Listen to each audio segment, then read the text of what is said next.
Guys, ilipat natin sa bahay ito kasi wala natin ang kama doon malaki-laki kasi maliit yung kama doon.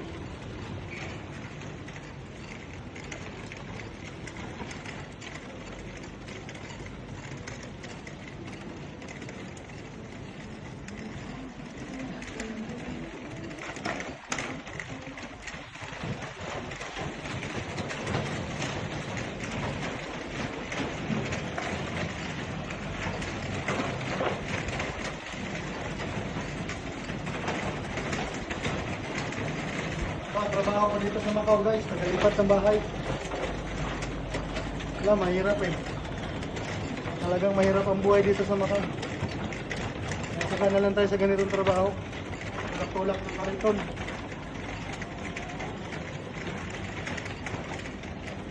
Ganun talaga, kailangan pagdating dito trabaho ka. Unang trabaho binigay sa'yo, pagsagaan mo na lang.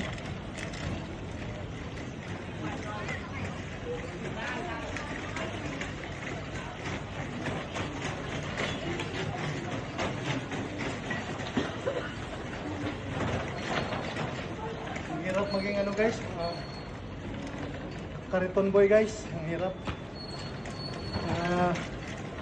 Ako sa inyo, mag-aaral kayo ng maayos dyan. Kung mag-aaral kayo maayos para hindi kayo magtutulak ng kariton.